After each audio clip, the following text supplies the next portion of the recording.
All right, so let's very quickly look at this exercise and see how we can solve question 4 and get a little bit of understanding about the IFS formula.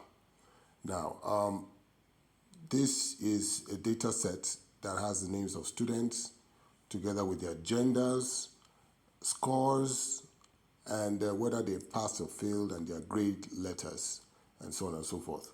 We're going to be answering question 4, which tells us to populate column G to return male achiever if the gender of the student is male and also the score is greater than 95. And then female achiever if it is female and the score is greater than 95. Otherwise, it should return none.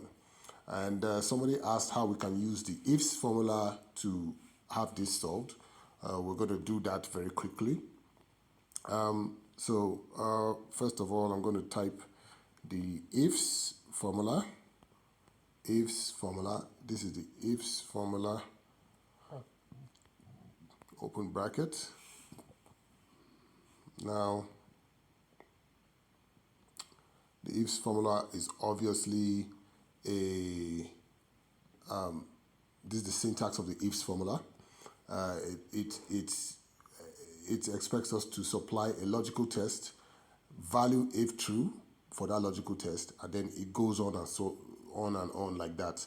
You have a logical test 2, value if true 2, logical test 3, value if true 3, and so on and so forth.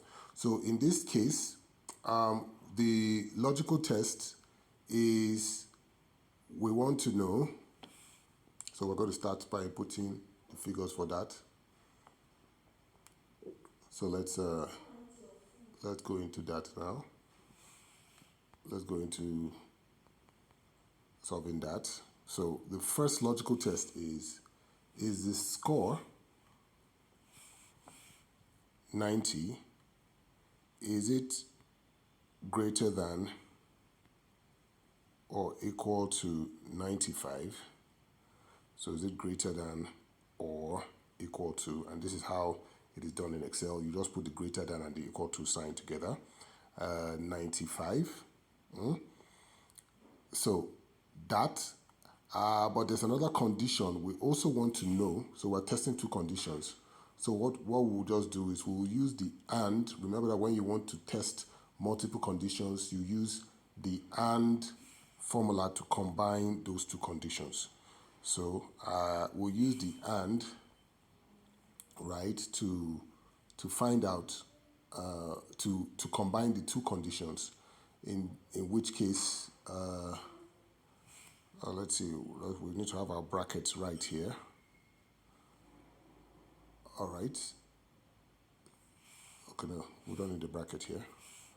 Let's take that out, right? So C2 is greater than or equal to 95 is the first condition. Then we'll have a comma. The second condition is, in this case, we want to know whether it's female or male, right? So the gender, which is in B, so we say B2. B2 is equal to female, and we'll put that in text, in quotes. That tells you that tells Excel that is the text string that we're dealing with. So then we can now close the bracket. So we have the two conditions here. So once these two conditions are fulfilled, right, then it should be, sorry, this is male. Let's change it to male first. If these two conditions are fulfilled, it should return male achiever. Male achiever.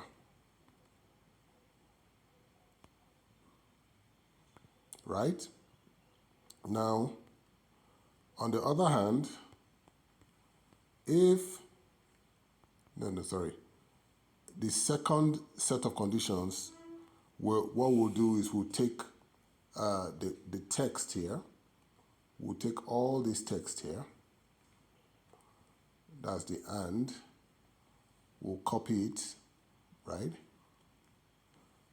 All the way up to here. We take it and repeat it so that we can put the second set of conditions. In this case, what we're checking is if the score is greater than 95 and also the gender is female. So I'll change this M to F there.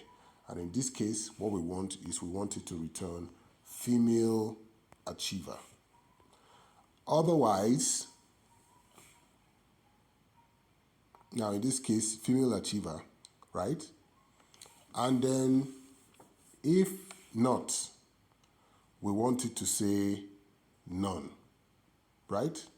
So if any of these conditions happen, it should return male achiever or female achiever as the case might be. And if anything else happens, it should return none. And so I just noticed a little correction. I have my ifs duplicated here. I already have an if, so I shouldn't have it more than once.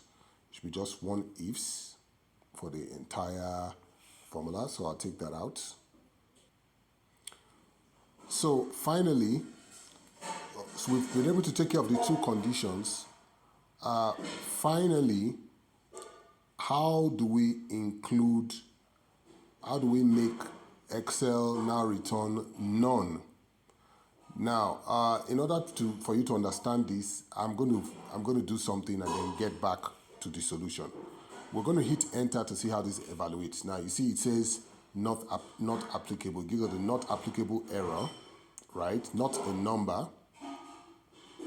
error. So we're going to take this error, right, and copy it all the way down the column.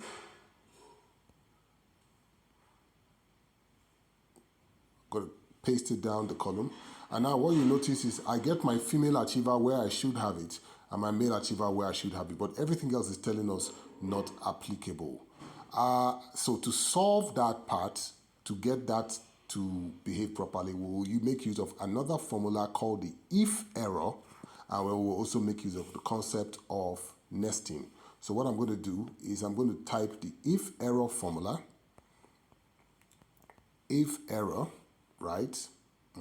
Now, IFERROR syntax is that it should contain a value, and then the value if that the function has been evaluated, and if it returns an error, what value it should return. Those are the two arguments of the IFERROR formula.